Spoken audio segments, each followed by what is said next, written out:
Firman Tuhan hari ini saya akan bagikan kepada saudara, judulnya adalah Iman Dimensi Profetik. Kita akan belajar tentang yang namanya profesi, yang namanya nubuatan. Kita baca di dalam Lukas 1 ayat yang ke-45. Ditulis begini, dan berbahagialah ia. Dalam Alkitab bahasa Inggrisnya berbahagia ini ditulis sebagai blessed. Artinya diberkati. Saya percaya jemaat di tempat ini orang-orang yang diberkati. Orang-orang yang berbahagia, oke? Seperti apa orang yang diberkati, yang berbahagia? Ditulis begini. Berbahagialah ia yang telah percaya. Semuanya katakan telah percaya. Lebih keras lagi katakan telah percaya. Bukan akan percaya. Ternyata yang berbahagia, yang diberkati, mereka yang apa? Telah percaya. Makanya iman itu harus dikerjakan. Karena yang namanya iman, ada orang yang akan percaya. Tapi ada orang ketika mengerjakan imannya tumbuh, imannya timbul. Dari akan percaya sekarang jadi telah percaya. Yang diberkati firman Tuhan ngomong yang telah percaya. Yang diberkati, yang berbahagia, yang telah percaya. Saya berdoa hari ini semuanya kita maju dalam iman. Sehingga iman kita iman telah percaya. Oke? Yang telah percaya sebab apa yang akan dikatakan kepadanya dari Tuhan akan terlaksana. Apa yang dikatakan kepadanya itu artinya nubuatan. Saya mau ngomong sama saudara sepanjang firman Tuhan ini. Saya akan menyampaikan perkataan-perkataan yang saya percaya berasal dari Tuhan. Dan kalau Anda telah percaya, maka perkataan-perkataan yang akan dikatakan akan terlaksana. Saya berdoa kesembuhan jadi dalam tubuh saudara. Saya berdoa pertolongan datang dalam hidup saudara. Saya berdoa pintu-pintu terbuka dalam hidup saudara. Terjadilah sesuai imanmu. Boleh katakan amin. Kita kasih tepuk tangan yang meriah buat Tuhan kita. Jadi yang namanya nubuatan itu adalah pernyataan dari apa yang ada di pikiran Tuhan tentang kita. Saya bicara tentang nubuatan untuk pribadi kita masing-masing. Pernyataan apa yang ada di pikiran Tuhan tentang kita. Bisa juga tentang keluarga kita. Tentang kota kita, tentang bangsa kita, tentang dunia. Kalau kita percaya apa yang diperkatakan oleh Tuhan, tadi ditulis telah percaya, maka apa yang diperkatakan itu akan terjadi. Untuk itu akan terjadi, harus telah percaya. Itu hukum dalam nubuatan. Yesaya 46 ayat 9 sampai 10. Ingatlah hal-hal yang dahulu dari sejak purbakala. Bahwasanya akulah Allah dan tidak ada yang lain. Akulah Allah dan tidak ada yang seperti aku. Yang memberitahukan dari mulanya hal yang apa? Kemudian. Jadi dari awal sudah dikasih tahu apa yang akan terjadi. Yang kemudian akan terjadi. Ini profesi. Ini nubuatan. Dan dari zaman purbakala apa yang belum apa? Terlaksana. Jadi belum terlaksana. Kesembuhannya mungkin belum terlaksana. Berkatnya mungkin belum datang. Jawaban doa saudara mungkin belum Anda alami. Tapi sudah diperkatakan terlebih dahulu.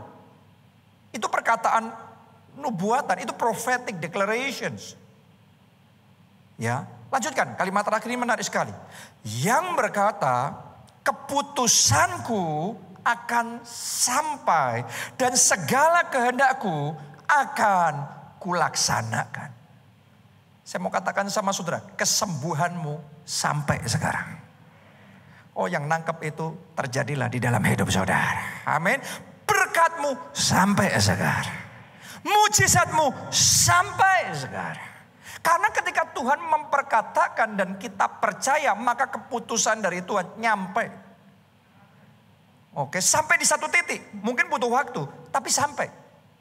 Sampai di satu titik terlaksana. Sampai di satu titik terjadi. Saya berdoa pemulihan pernikahan saudara terjadi.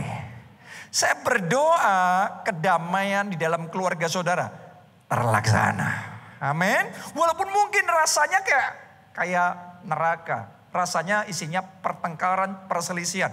Tapi saya mau deklarasikan pemulihan keluarga terjadi dalam hidup saudara. Anggur baru, cinta dari Tuhan dicurahkan dalam pernikahan saudara. Boleh katakan amin. Kita kasih tepuk tangan yang paling meriah buat Tuhan kita. Jadi ini bicara tentang nubuatan. Dan nubuatan itu powernya besar sekali. Kenapa? Saya mau bagikan 3 sumber utama nubuatan. Jadi nubuatan gak boleh serampangan ya. 3 sumber utama nubuatan. Nomor 1, Alkitab. Anda harus mengerti bahwa Alkitab adalah the book of prophecy. Kitab yang isinya adalah nubuatan. Mari kita baca 2 Petrus 1 ayat 19 sampai 21. Dengan demikian kami makin diteguhkan oleh firman yang telah disampaikan oleh para nabi. Alangkah baiknya kalau kamu memperhatikannya. Memperhatikan apa? Firman. Firman apa? Firman profetik. Itu nubuatan. Alangkah baiknya kalau kamu memperhatikannya. Gimana cara saudara dan saya seharusnya memperhatikan nubuatan? Ditulis begini, memperhatikannya sama seperti memperhatikan pelita yang bercahaya di tempat yang gelap. Coba Anda renungkan ini sejenak. Disuruh memperhatikan firman profetik, nubuatan, seperti memperhatikan apa tadi? Pelita yang bercahaya di tempat yang gelap. Jadi kita di tempat yang gelap, di kamar yang gelap, yang nyala cuma pelitanya. Berarti jadi apa ini? Fokusnya. Benar apa tidak? Jadi highlightnya. Seperti itu Tuhan ngomong, kamu seharusnya memperhatikan nubuatan. Firman profetik. Jadi kalau saat ini firman Tuhan berkata oleh bilur-bilurnya kita sembuh. Saya mau ajak saudara perhatikan kesembuhan itu. Bahwa melalui bilur Kristus kita sembuh.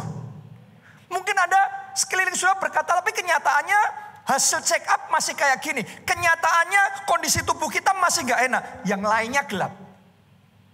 Disuruh ngelihat yang lainnya gelap, cuma satu yang terang. Nubuatan. Cuma yang satu yang terang. Perkataan firman profetik. Kalau Anda bisa melihat firman itu sebagai fokus dalam hidupmu. Situasi kondisi jadi gelap, bukan fokus, bukan perhatian. Saya mau katakan mulai hari ini setiap firman profetik yang dari Tuhan terlaksana. Terjadi sampai dalam hidup saudara. Kesembuhanmu jadi. Amin. Berkatmu datang, mujizatmu jadi. Masalahnya banyak orang caranya menerima firman profetik, perkataan nubuatan adalah ngelihat banyak hal yang lain. Padahal Tuhan ngomong suruh memperhatikan firman itu seperti kayak pelita yang bercahaya di kegelapan. Yang lainnya gelap, ini yang terang. Ini fokusnya, ini highlightnya. Situasi kondisi di sekeliling mungkin boleh gelap. Dunia sekarang ngomong bahwa tahun ini susah, tahun depan gelap. Tapi saya mau ngomong di dalam Yesus, anak-anak Tuhan, saudara dan saya, jemaat keluarga Allah, di dalam Yesus ada terang. Di dalam Yesus ada kemuliaan yang mau terbit atas kita. Kalau yang Anda perhatikan berita yang Anda perhatikan situasi kondisi di sekeliling, Anda ikut lemas. Lemas sama berita resesi, lemas sama berita krisis. Tapi kalau Anda memperhatikan firman, bangkitlah. jadilah terang. Kenapa? Sebab terangmu terbit dan kemuliaannya nyata atasmu. Doa saya, ini highlightnya, ini yang jadi perhatiannya, ini yang jadi fokus utama. Dan kalau Anda percaya memperhatikan firman profetik seperti itu, maka firman itu sampai dalam hidup saudara. Firman itu terlaksana dan jadi dalam hidup saudara. Amin. Jadi perhatikan itu. Saya mau katakan ada orang-orang di tempat ini yang mengalami jalan buntu dalam hidupnya. Tapi saya deklarasikan, saat ini juga pintu-pintu terbuka dalam hidup saudara. Mulai hari ini Tuhan yang akan membawa saudara tetap naik dan tidak turun. Walaupun selama ini Anda turun terus, tapi tangannya akan mengangkat saudara.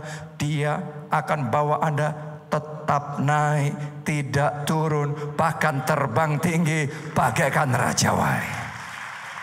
Amin. Jadi perhatikan firman Tuhan seperti pelita yang bercahaya di tempat yang gelap. Lanjutkan ayat tadi. Sampai fajar menyingsing dan bintang timur. Sama aja nih. Fajar, matahari. Terbit bersinar di dalam hatimu. Sampai engkau harus memperhatikan firman itu. Sampai fajar menyingsing. Sampai bintang timur bersinar dalam hatimu. Jadi kalau saat ini kondisimu di dalam kegelapan, gelap. Di dalam kesehatan saudara, gelap di dalam pernikahan, gelap di dalam keluarga, gelap di dalam keuangan saudara. Anda disuruh memperhatikan, ada terang di dalam firman. Kalau Anda terus memperhatikan sampai di satu titik, hatimu yang tadinya gelap, hidupmu yang tadinya gelap. Tolong dengarkan baik-baik. Fajar akan menyingsing.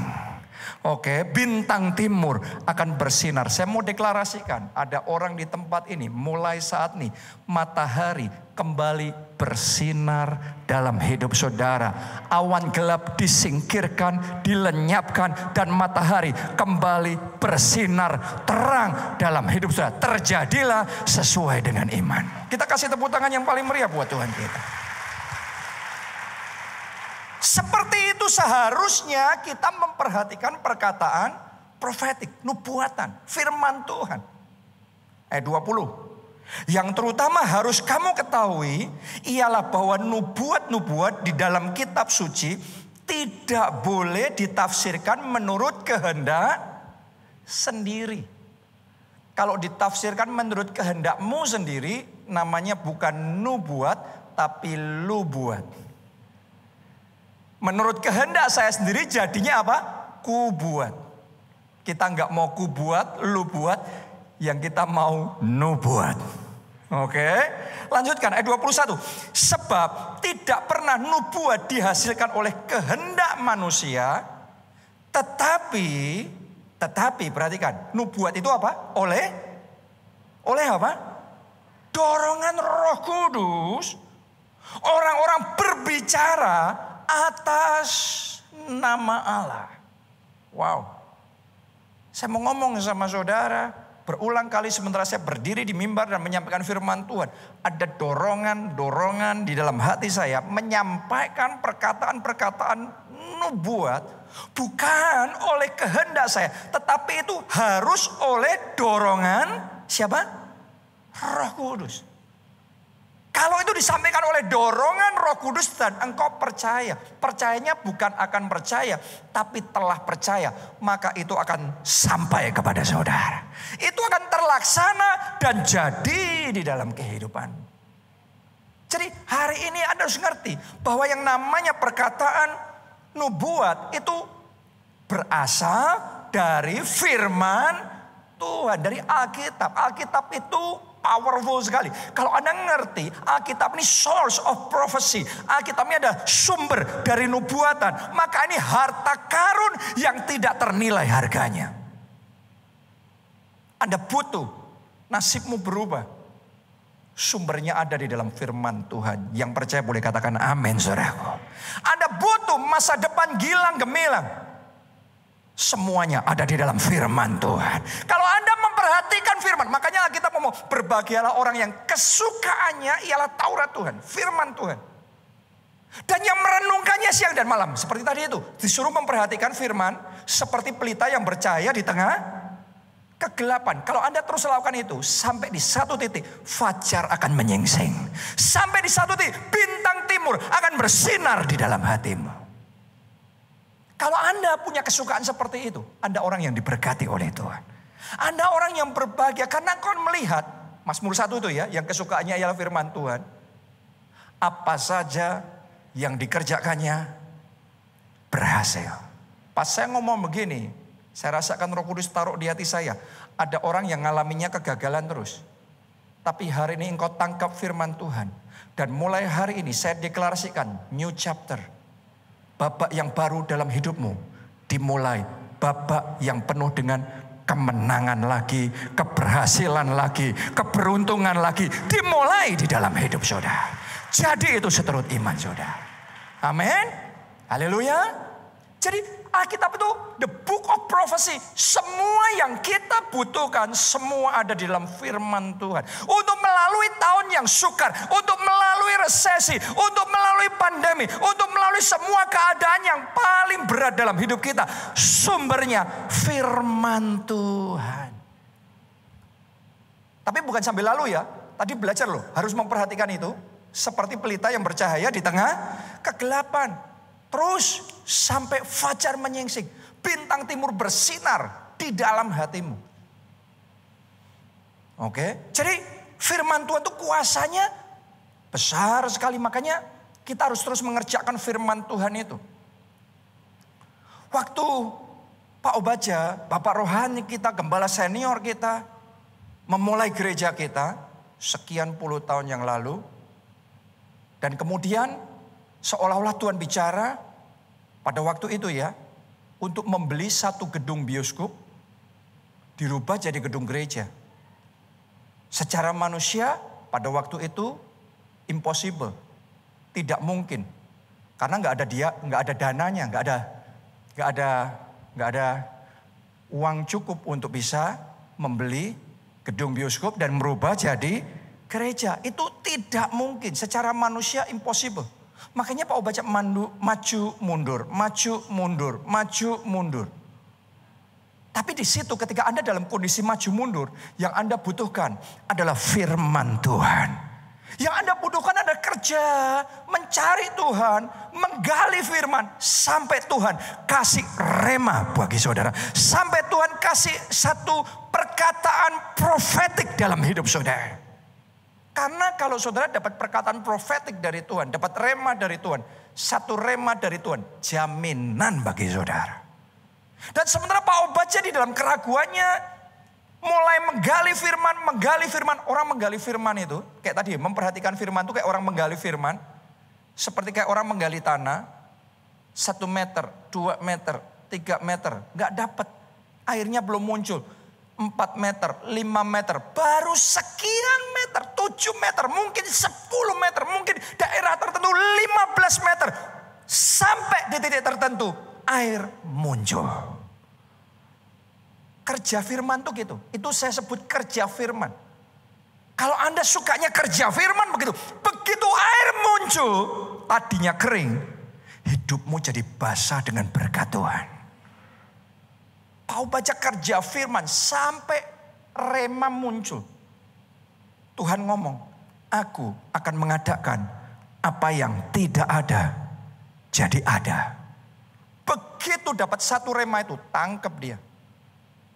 Dan dia percaya, dia melangkah dengan iman. Dan sementara dia melangkah dengan iman, kuasa Allah bekerja. Dan ketika kuasa Allah bekerja, benar-benar yang tidak ada jadi ada. Gedung bioskop itu terbeli, berubah jadi gedung gereja, dan di situ dimulai kegerakan. Dan hari ini kita bisa ada sebagaimana kita ada sekarang, termasuk tempat ini juga bisa ada sebagaimana kita ada sekarang, karena kegerakan yang dimulai pada waktu itu. Satu rema dari Tuhan, aku akan mengadakan yang tidak ada jadi ada. Pas saya ngomong begini, Sekali lagi ada dorongan Roh Kudus di hati saya. Ada orang-orang di tempat ini. Saudara ngomong ini tidak ada. Gak ada modal Tuhan. Gak ada kenalan Tuhan. Gak ada akses Tuhan. Tapi hari ini Tuhan juga mau ngomong sama saudara. Aku akan mengadakan yang tidak ada jadi ada. Dan Anda akan melihat hidupmu dibuat indah oleh Tuhan. Tepuk tangannya yang lebih meriah buat Tuhan. Yang membuat indah hidup kita. Karena itu saya ajak saudara kerja firman. Coba semuanya katakan kerja firman. Lebih keras lagi katakan aku mau kerja firman. Baca Alkitab saudara tiap hari. Ikut som. Saudara tanya sama sekretariat kapan som baru dimulai. Saudara ikut som. Ikut pendalaman Alkitab di gereja kita. Di situ ada kerja firman, belajar firman. Dan sementara Anda kerja firman, banyak orang gak ngerti. Dipikirnya kerja firman terus ngantuk. Itu orang yang gak ngerti. Sementara baca firman pikirannya mengembara kemana-mana. Padahal Tuhan ngomong terhadap firman, kamu harus memperhatikan seperti pelita yang bercahaya di tengah kegelapan. Yang lain gelap, fokusnya cuma firman. Anda kalau dapat seperti itu, fajar akan menyingsing dalam hidup saudara. Yes. Kerja firman yang benar, maka engkau akan berbahagia. Maka hidupmu akan diberkati oleh Tuhan. Kerja firman. Kerja firman. Saat ini juga saya rasakan dalam hati saya. Ada yang di tubuhnya ada benjolan. Daging tumbuh tidak normal yang seharusnya ada. Saat ini di dalam nama Yesus. Saat ini juga seketika ini juga lenyap. Dan terima kesembuhan saudara. Amin. Itu yang pertama. Yang kedua, sumber nubuatan yang kedua adalah perjumpaan pribadi dengan Tuhan. Oke, jadi ada orang-orang yang menerima nubuatan ketika dia mengalami perjumpaan pribadi dengan Tuhan. Di situ Tuhan ngomong sesuatu tentang hidupnya. Di situ Tuhan menyatakan rencana Tuhan atas hidupnya. Melalui apa? Perjumpaan pribadi dengan Tuhan. Itu yang dialami oleh Abraham. Kita baca di dalam Kejadian 12 ayat 1 sampai ayat yang ketiga. Berfirmanlah Tuhan kepada Abraham, pergilah dari negerimu dan dari sana saudaramu dan dari rumah bapamu ini ke negeri yang akan kutunjukkan kepadamu. Aku akan membuat engkau menjadi bangsa yang besar dan memberkati engkau serta membuat namamu masyhur dan engkau akan menjadi berkat. Aku akan memberkati orang-orang yang memberkati engkau dan mengutuk orang-orang yang mengutuk engkau, dan olehmu semua kaum di muka bumi akan mendapat berkat. Ini adalah perkataan nubuatan dari Tuhan. Padahal Abraham gak punya anak, sekian tahun menikah gak punya anak. Tapi terhadap pasangan yang tidak punya anak ini Tuhan mengucapkan nubuatan. Dia menyatakan apa yang ada dalam pikirannya kepada Abraham. Rencananya untuk hidup Abraham. Abraham, kamu yang gak punya anak, kamu akan kubuat jadi bapa banyak bangsa. Coba Anda renungkan itu. Kadang-kadang nubuatan dari Tuhan tepat 180 derajat beda sama keadaan kita. Jadi buat keadaan saudara yang saat ini tidak berdaya, saya mau sampaikan deklarasi profetik. Anda pahlawan yang gagah perkasa. Anda kuat oleh kuasa Tuhan. Amin. Anda yang saat ini terbatas. Secara finansial mungkin Anda sangat kekurangan, sangat terbatas. Tapi saya mau deklarasikan in the name of Jesus. Di dalam nama Yesus. You are blessed. Engkau orang yang diberkati. Haleluya. Itu yang Tuhan katakan sama Abraham. Dan Abraham menerima nubuatan itu ketika Tuhan menunjukkan dirinya, menampakkan dirinya kepada Abraham. Saya berdoa saudara di tempat ini dibawa sama Tuhan mengalami pengalaman spiritual, perjumpaan langsung dengan Tuhan. Mungkin bisa jadi waktu engkau di kamar sendirian berdoa dan kemudian Tuhan menampakkan dirinya sama saudara. Mungkin bisa saja saat Anda tidur malam nanti melalui mimpi, seperti Tuhan menampakkan diri kepada Yusuf, Tuhan juga bisa menampakkan diri kepada saudara. Yes, Allah kita tidak berubah dulu, sekarang, sampai selama-lamanya. Dan yang pasti kalau Tuhan menampakkan diri sama kita, kalau kita mengalami perjumpaan sama Tuhan, hidup kita tidak mungkin sama lagi. Sesuatu pasti berubah. Abraham yang tadinya tidak punya anak, dia pikir ya sudah sampai di situ garis keturunannya. Orang yang dalam keadaan begitu, ketika ketemu Tuhan, destininya berubah. Destininya jadi besar. Nasibnya jadi bapak banyak bangsa. Wow. Destinimu hari ini berubah. Masa depanmu diperbesar. Lompatan dan terobosan besar Tuhan kerjakan dalam hidup saudara. Amin. Karena itu penting sekali kita mengalami perjumpaan pribadi dengan Tuhan. Anda juga bisa mengalami itu saat ibadah seperti ini, kok mendengarkan firman, engkau masuk dalam penyembahan, dan ketika engkau masuk dalam penyembahan, engkau dilawat Tuhan secara luar biasa. Engkau bercucuran dengan air mata, orang di sampingmu mungkin ngantuk, tapi engkau yang terima perjumpaan pribadi dengan Tuhan dan hidupmu yang diubahkan. Very possible. Anda masih ingat kisah ketika Tuhan menampakkan diri sama Saulus, dan Tuhan bicara sama Saulus, yang di kiri kanannya nggak dengar perkataan Tuhan, tapi Saulus dengar. Saya berdoa hari ini Anda dengar perkataan Tuhan. Amin. Jangan pedulikan yang lain-lainnya. Saudara perhatikan firman Tuhan. Karena satu saja nubuatan, perkataan profetik dari Tuhan, itu game changer di dalam hidup kita. Saya ingat sekian puluh tahun yang lalu ketika saya masih remaja, istri saya Pastor Nita masih remaja, dalam ibadah seperti ini. Waktu itu dalam suasana KKR pencurahan Roh Kudus. Terus kemudian kita semua terima lawatan Tuhan. Dia ngalami lawatan Tuhan. Waktu itu kalau nggak salah di balkon ya. Di balkon di gereja kita di Solo pada waktu itu. Dia rebah, dilawat oleh Tuhan. Dan kemudian sampai malam. Sampai malam. Ibadah jam 6 tapi dilawat sampai jam 12, jam 1 malam. Tapi ternyata itu di bawah ketika rebah. Ya, dia ngalami sesuatu. Dalam roh dibawa Tuhan ke surga. Secara tubuh dia rebah. Kita semua nggak ngerti apa yang terjadi. Tapi rebah. Oke. Dalam roh Tuhan bawa dia ke surga. Ketemu sama Tuhan di surga. Dan di situ dia ngalami pengalaman yang tidak terlupakan di dalam hidupnya.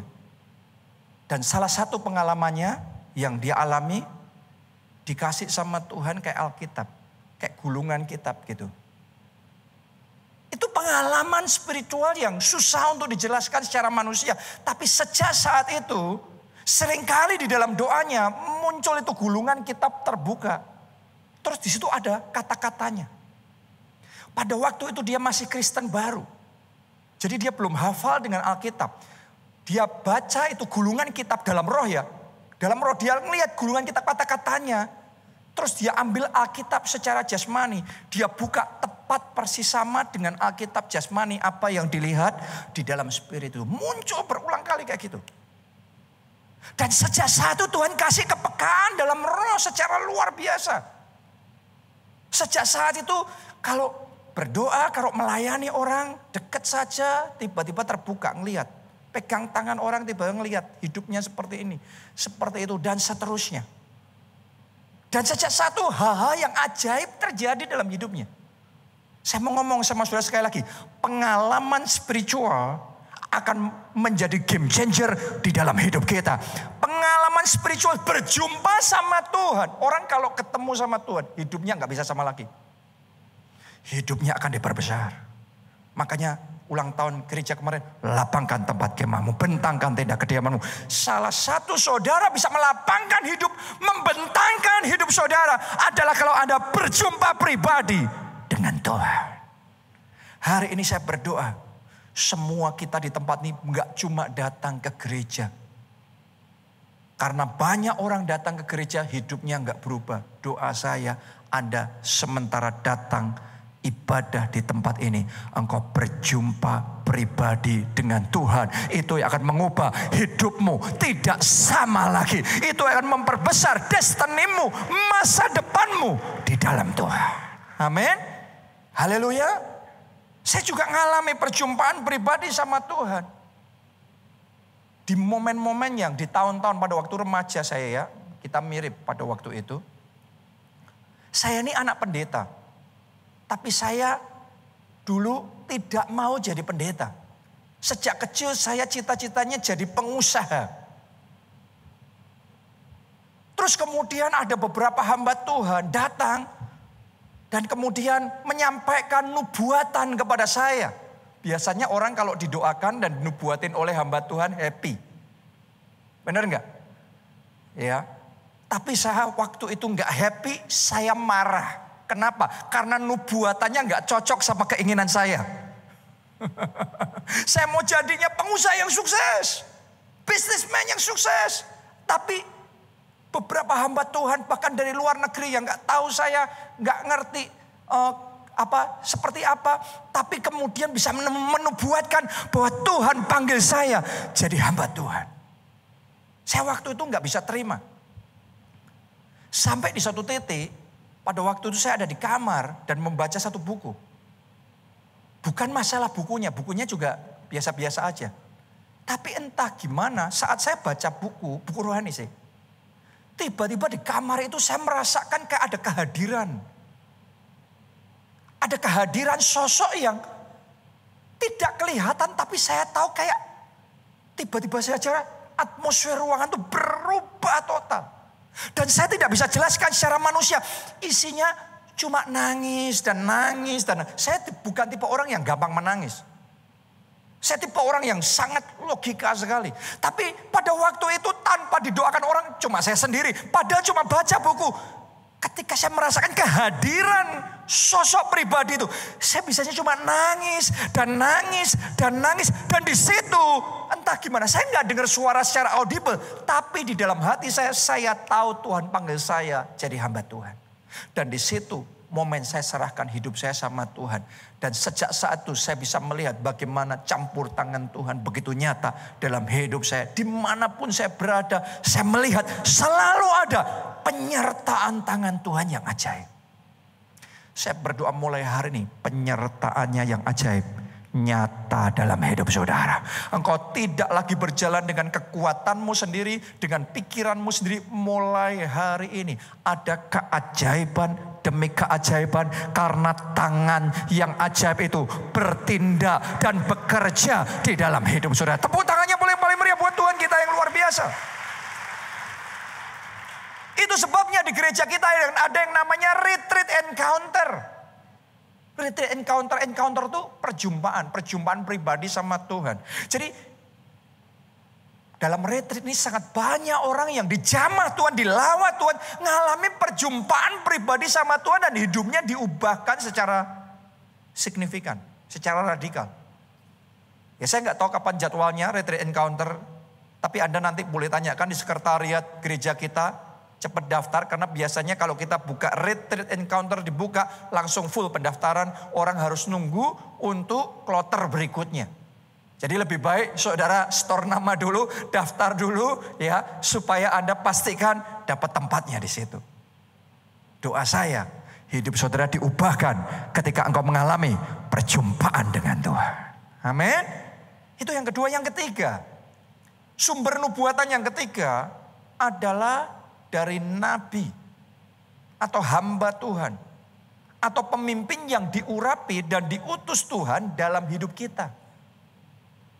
Kita baca 2 Tawarik 20 ayat 14 sampai 17. Ini adalah kisah ketika Raja Yosafat sedang diserang oleh 3 laskar besar sekaligus, yaitu Bani Moab, Bani Amon dan pasukan orang Meonim. Menyerbu dan siap menghabisi mereka. Nah dalam keadaan yang terdesak, tiba-tiba Tuhan kirim hambanya, nabinya untuk menyampaikan pesan profetik, yaitu nubuatan kepada Raja Yosafat. Saya bacakan.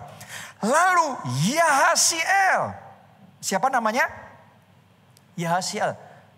Siapa yang sebelum baca ayat ini sudah familiar dengan Yahasiel? Jarang ya. Kalau Elia semua kenal. Elisa semua kenal. Daud semua kenal. Tapi Yahasiel siapa? Saya mau ngomong sama saudara. Tuhan bisa pakai siapa saja. Hamba Tuhan terkenal, hamba Tuhan tidak terkenal. Untuk menyampaikan pesannya kepada kita. Karena semua cuma hamba. Sumbernya siapa? Tuhan. Tuhan sumbernya. Dan Tuhan pakai Yahasiel bin Zakaria bin Benaya bin Matanya. Seorang Lewi dari Bani Asaf. Dihinggapi roh Tuhan di tengah-tengah jemaat. Dan berseru. Nah ini menyampaikan nubuatan ya, pesan profetik. Camkanlah hai seluruh Yehuda dan penduduk Yerusalem dan Tuanku Raja Yosafat. Beginilah firman Tuhan kepadamu. Ini nubuatan, ini pesan profetik. Janganlah kamu takut dan terkejut karena laskar yang besar ini. Sebab bukan kamu yang akan berperang, melainkan Allah. Oke, besok haruslah kamu turun menyerang mereka. Mereka akan mendaki pendakian Sis dan kamu akan mendapati mereka di ujung lembah di muka padang gurun Yeruel. Dalam peperangan ini tidak usah kamu bertempur. Hai Yehuda dan Yerusalem, tinggallah berdiri di tempatmu dan lihatlah bagaimana Tuhan memberikan kemenangan kepadamu. Janganlah kamu takut dan terkejut. Majulah besok menghadapi mereka. Tuhan akan menyertai kamu. Oh, ada yang sedang ragu-ragu di tempat ini. Saat baca ayat ini, Tuhan sedang memberikan peneguhan kepada saudara. Maju. Dan ketika Anda melangkah maju, Tuhan menyertai. Boleh katakan amin. Kita kasih tepuk tangan yang paling meriah buat Tuhan kita. Haleluya. Jadi dalam keadaan terdesak, Tuhan urapi satu hamba Tuhan, satu orang Lewi namanya Yahasiel menyampaikan pesan profetik itu kepada mereka. Saya percaya bahkan saat ini ketika firman Tuhan berlangsung, Tuhan bisa mengurapi saya, Tuhan bisa mengambil alih saya, menyampaikan pesan profetik kepada saudara. Nah, mari kita lihat responnya Raja Yosafat ketika menerima pesan tersebut. Sekarang ayat yang ke-20. Keesokan harinya, pagi-pagi mereka maju menuju padang gurun Tekoa. Lihat, disuruh maju, langkahnya apa? Maju. Jangan seperti bangsa Israel, generasi pertama dipimpin sama Musa. Disuruh maju. Ambil alih tanah perjanjian. Tapi ragu-ragu. Takut. Mundur. Gak mau. Pesan profetik bisa disampaikan. Tapi Anda gak respon. Anda kehilangan. Anda bisa kehilangan loh. Buktinya itu generasi pertama. Kehilangan tanah perjanjian. Tapi generasi yang kedua. Mereka respon. Mereka maju. Dapat tanah yang sama.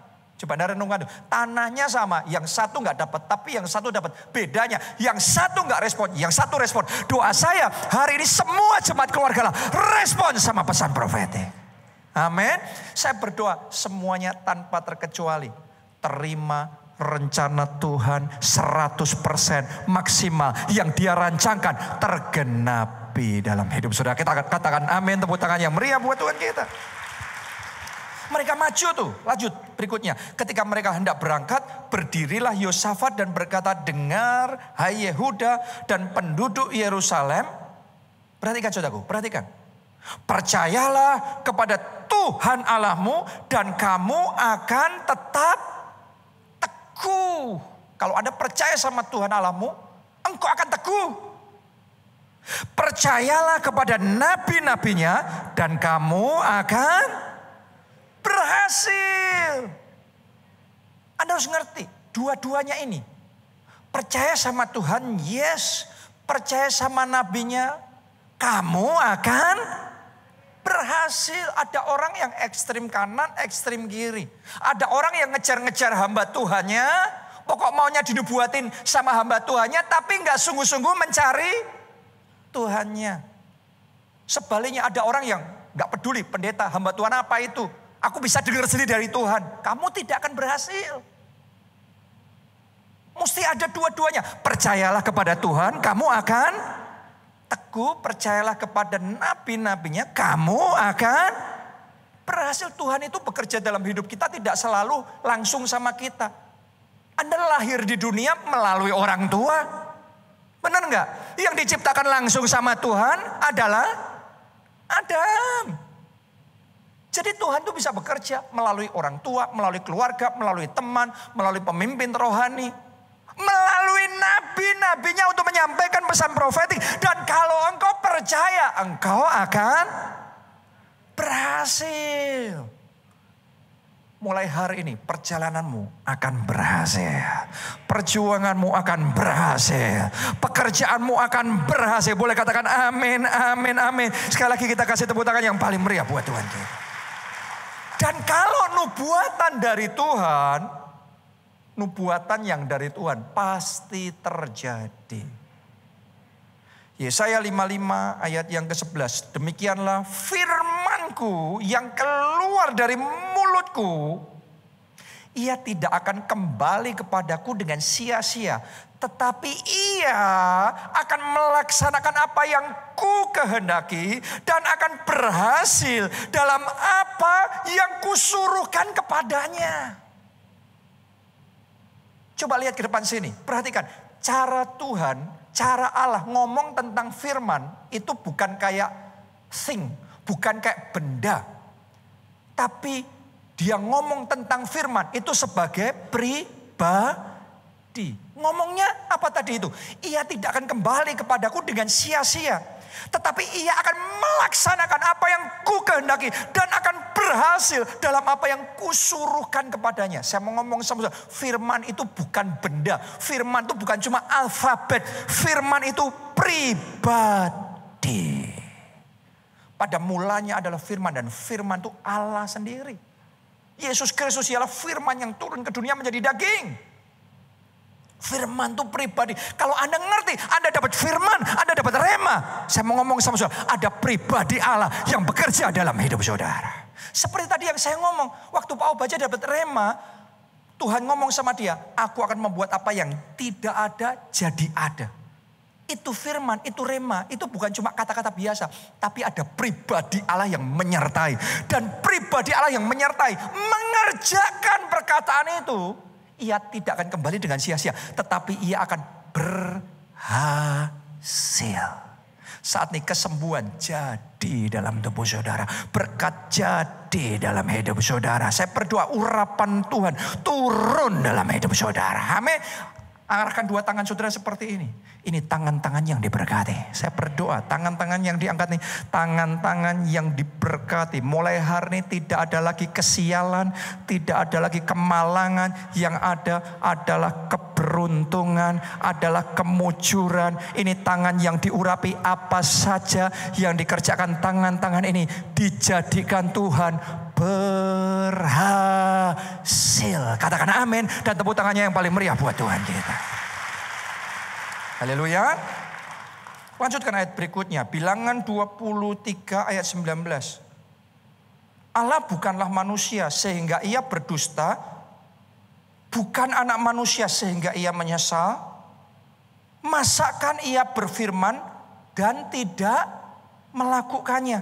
Atau berbicara dan tidak menepatinya. Kalau manusia janji sama kita, bisa janji kosong. Kenapa? Karena terus dia keberatan, dia ngerasa rugi, dia nggak mampu. Tapi Tuhan nggak kayak manusia.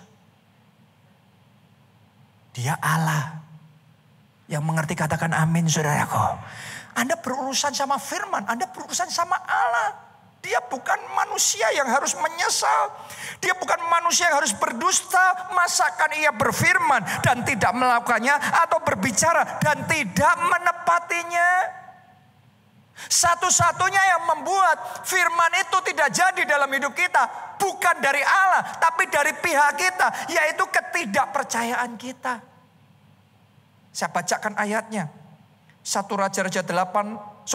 Matius 13 ayat 58. Matius 13 ayat 58. Dan karena ketidakpercayaan mereka, Tidak banyak mujizat diadakannya di situ. Boleh lihat ke depan sini. Ini kisah Yesus yang datang untuk melakukan mujizat, tapi di situ orang-orangnya tidak percaya. Yesus tidak melakukan banyak mujizat, padahal dia mau melakukan banyak mujizat. Tapi tidak melakukan banyak mujizat. Kenapa? Karena ketidakpercayaan. Kalau dari tadi pesan firman dibagikan, tapi dalam hatimu yang Anda ngomong, apa ya? Masa sih? Jangan heran. Engkau nggak ngalami apa-apa. Bukan karena firman Tuhan tidak berkuasa. Tetapi karena ketidakpercayaan kita. Seringkali yang menggagalkan firman itu bukan karena firmannya. Karena ketidakpercayaan kita. Jadi mulai hari ini ketika perkataan profetik dibagikan. Percaya, berbahagialah ia yang telah percaya. Maka apa yang dikatakannya dari Tuhan akan terlaksana. Wow. Saya berdoa mulai hari ini ketidakpercayaan dalam hati kita dilenyapkan. Saya berdoa mulai hari ini kebimbangan dan keraguan disingkirkan. Yang ada hati yang percaya. Hati yang percaya.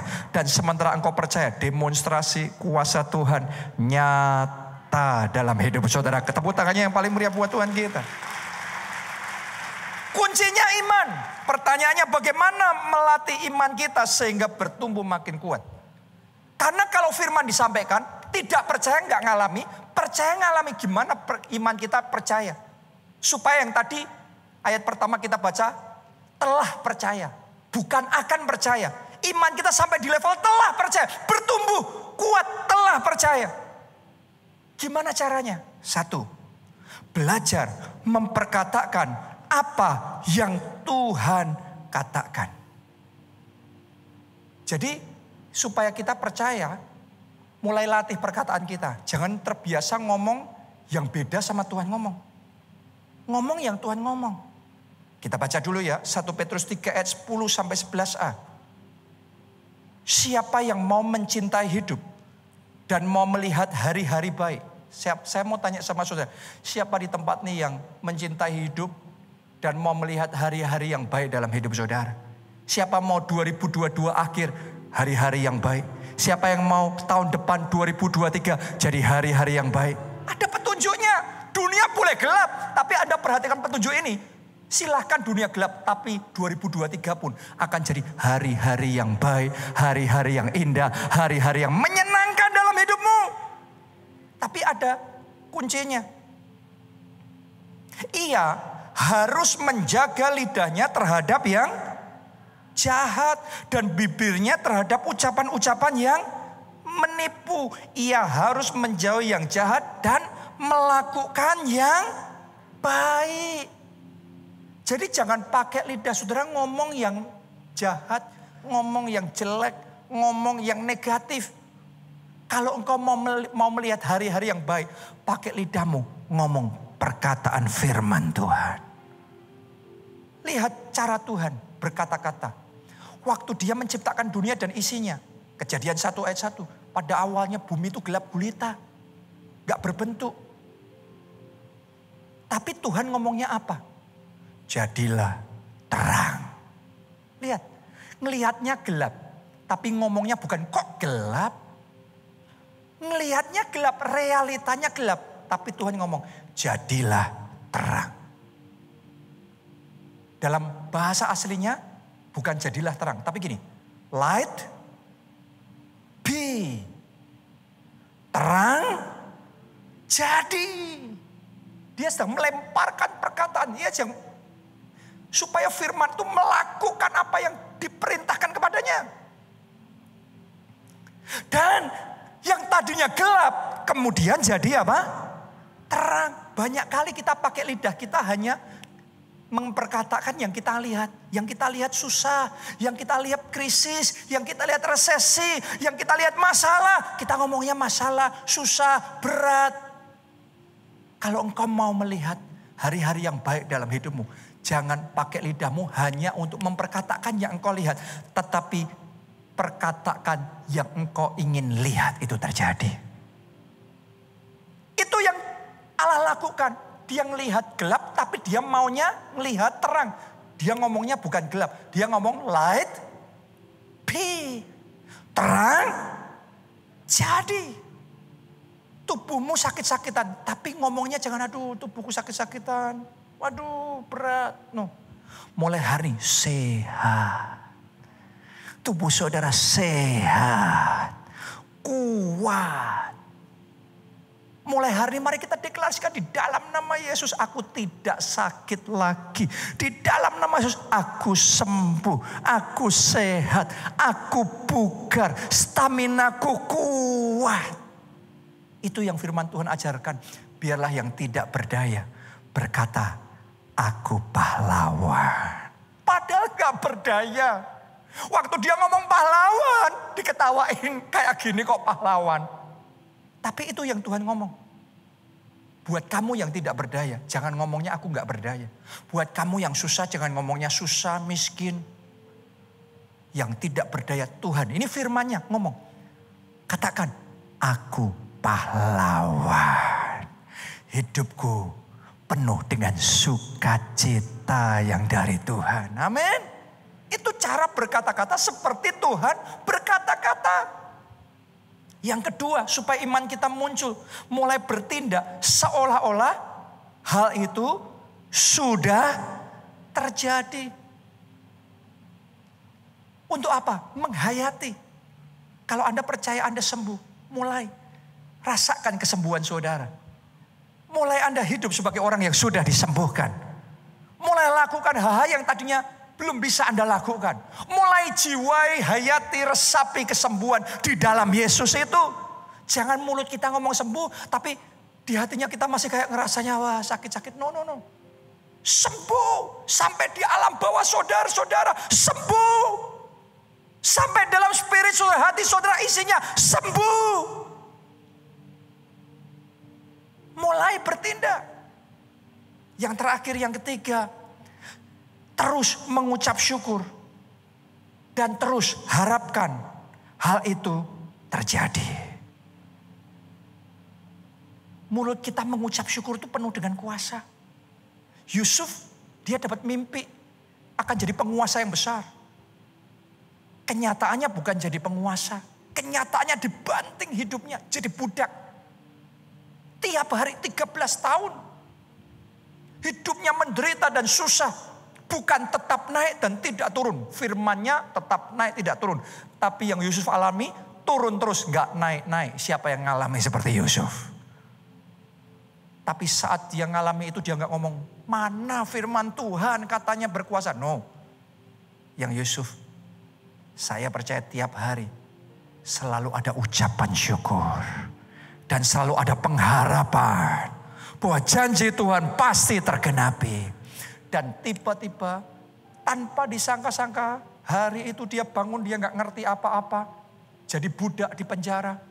Sore malam harinya dia sudah menjadi Perdana Menteri yang berkuasa. Mulai hari ini jangan bersungut-sungut. Naikkan ucapan syukur. Ucapan syukur menarik kuasa Allah bekerja. Saya masih ingat saudaraku dulu pertama kali 23 tahun yang lalu. Saya merintis gereja di Jogja pertama kali. Gereja kita masih sedikit. 1, 2, 3 kelompok sel. Tapi saya ingat. Ketika saya nyetir di jalan. Saya selalu nunjuk gedung-gedung yang besar. Di jalan utama di Jogja waktu itu. Kayak gitu gereja kita. Kayak gitu gedung-gedung besar itu gereja kita. Orang kalau dengar saya ngomong waktu itu saya diketawain.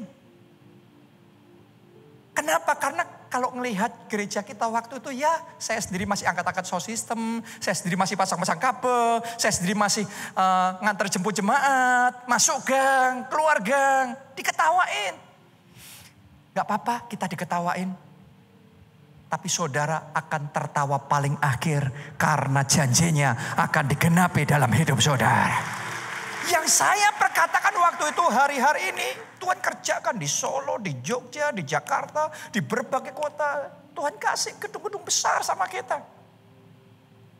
Terus sekian tahun yang lalu. Tuhan bawa saya belajar kegeraan di Afrika.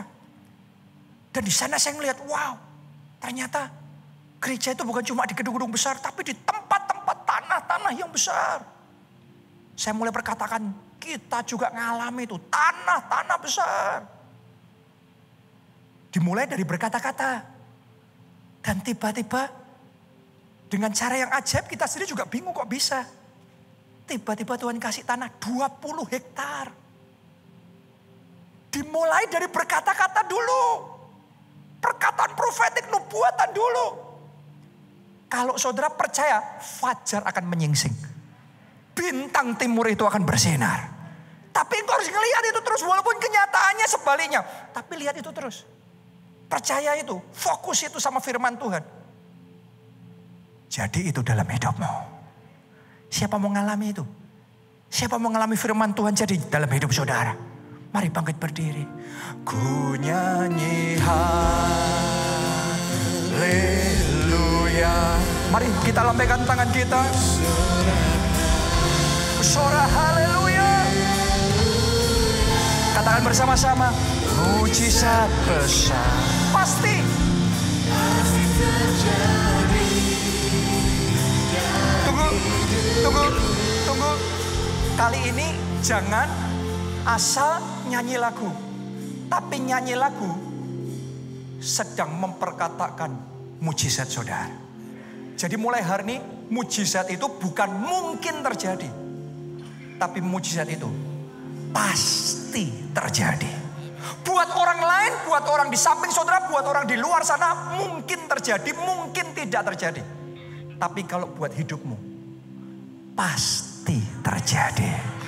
Selalu terjadi. Ku nyanyi haleluya.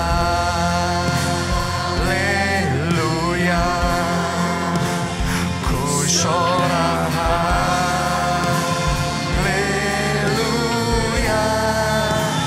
Mujizat besar pasti terjadi dalam hidupku. Mari dari hati katakan bersama-sama. Ku nyanyi.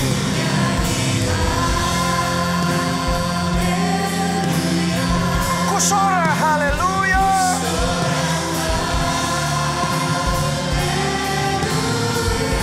Mujizat selalu terjadi.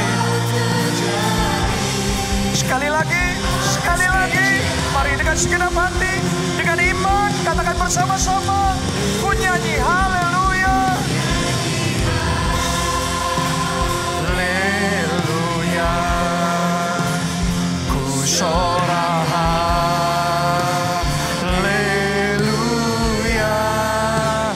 Mujizat besar pasti terjadi dalam hidupku.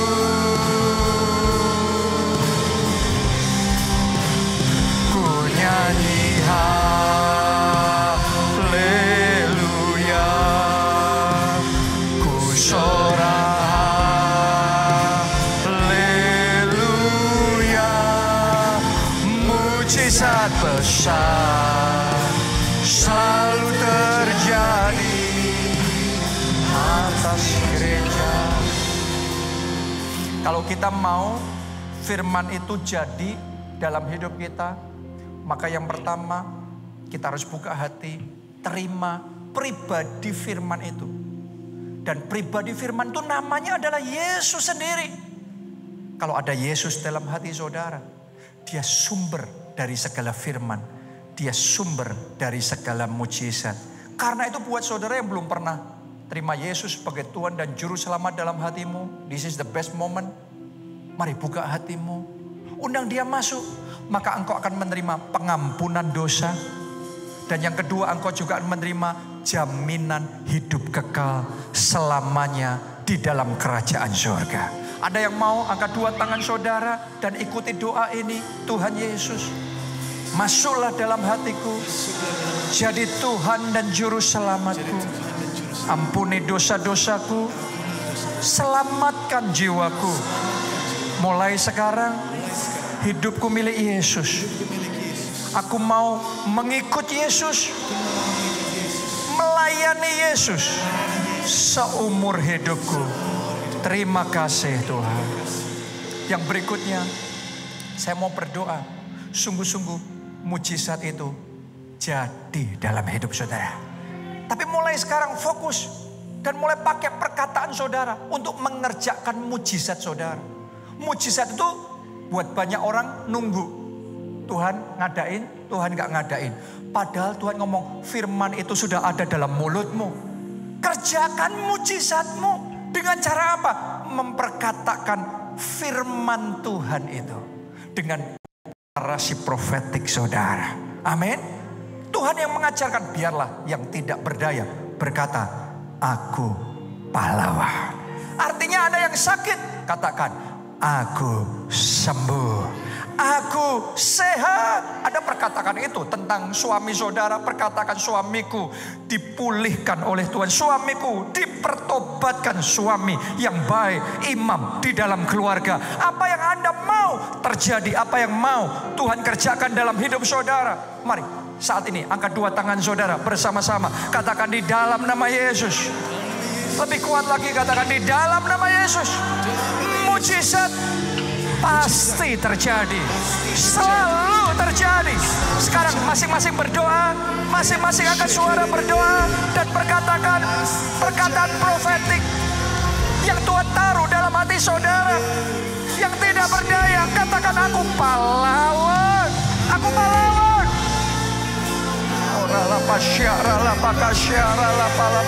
Yang miskin, katakan, aku diberkati di dalam Tuhan.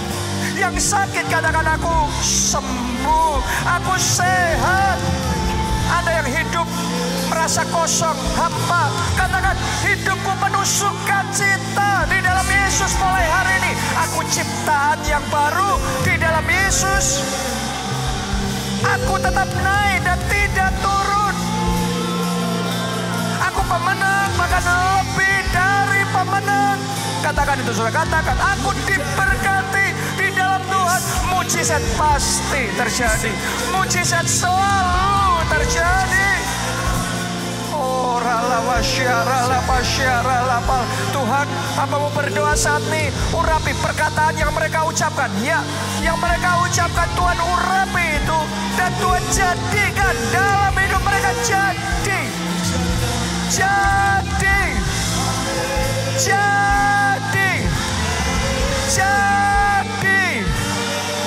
Mari bersama-sama kita katakan, ku nyanyi haleluya, ku sorak haleluya, mujizat besar pasti terjadi dalam hidupku.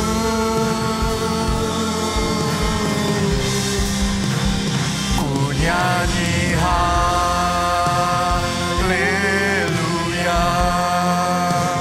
ku sorak haleluya, mujizat besar selalu terjadi atas gerejaku. Mujizat besar pasti terjadi. Mujizat besar selalu terjadi. Mujizat besar sudah terjadi atas gerejaku. Terima kasih Tuhan Yesus. Haleluya. Mari angkat dua tangan saudara dan aminkan berkat Tuhan ini. Diberkati saudara oleh Tuhan. Diberkati keluargamu oleh Tuhan. Diberkati studi dan pekerjaan saudara oleh Tuhan. Diberkati kesehatan, juga masa depan saudara oleh Tuhan. Dan diberkatilah pertumbuhan rohani serta pelayanan saudara oleh Tuhan. Dalam anugerah Allah Bapa, cinta kasih Yesus Kristus, dan persekutuan dengan Roh Kudus sekarang sampai selama-lamanya. Mari bersama-sama kita katakan, amin.